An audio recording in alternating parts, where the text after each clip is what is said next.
हमने हमने enterprise efficiency और प्रोडक्टिविटी नहीं सिखाई। हमने हर चीज का शॉर्टकट, झूठी बातें करना सिखाया है। मुझे इस बात का बड़ा अफसोस है। लेकिन मैंने यह कहा कि क्या यह संभव है कि हम भारत की जो समस्याएं हैं जो पिछले 50 साल से चल रही हैं, इसलिए कि सब लोग उन पे बात करने से डरते हैं। हमने ऐसा नहीं है कश्मीर पे फिल्में नहीं बनाई हैं। कश्मीर पे भारत के सबसे ताकतवर, सबसे बड़े, सबसे रईस, सबसे बड़े influential stars, directors, producers, writers ने इतनी बड़ी बड़ी फिल्में बनाई हैं जिसकी आप कल्पना नहीं कर सकते। चाहे वो रोजा हो, चाहे वो फना हो, चाहे वो फिजा हो, चाहे वो मिशन कश्मीर हो, चाहे वो हैदर हो। ये सारी की सारी फिल्में 1990 के ही दशक में बनी हुई हैं, उसी टाइम फ्रेम में बनी हुई हैं। पर इन फिल्मों में कश्मीरी हिंदुओं का जिक्र तक नहीं है, जैसे वो हुआ ही नहीं।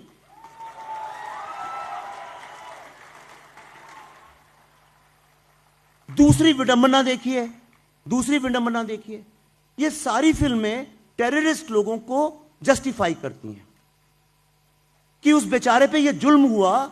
सुन लीजिए, देखिए तालियां हो जाएंगी। मैं सीरियस बात कर रहा हूं। उस पे जुल्म हुआ इसलिए उसने बंदूक उठा ली। दलितों पे इतना जुल्म होता है, वो क्यों नहीं बंदूक उठाते?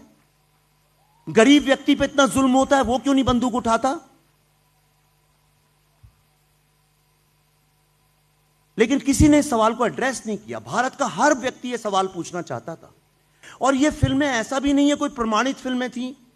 किसी राइटर या डायरेक्टर ने जाके अपने जीवन के कुछ महीने आतंकवादियों के घर में उनके साथ बिताए होते और 50-60 लोगों की मानसिकता समझी होती और तब कहते हां, ये मैं मानने को तैयार था। हमने डाकुओं को ग्लोरीफाई किया, घोड़ों पे बैठा बैठा के उनको हीरो बनाया। हमने नक्सल लोगों को ग्लोरीफाई किया, हमने स्मगलर्स को ग्लोरीफाई किया, हमने टेररिस्ट लोगों को ग्लोरीफाई किया। और ये एक बहुत it's a sad commentary.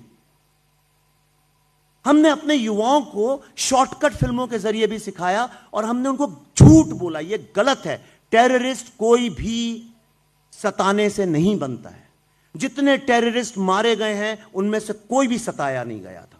Yasin Malik को किसी ने नहीं सताया, हफीज सईद को किसी ने नहीं सताया, बुरहान वानी को किसी ने नहीं सताया, अफजल गुरु को किसी ने नहीं सताया। और मुझसे ज्यादा कश्मीर पे किसी के पास रिसर्च भी नहीं है।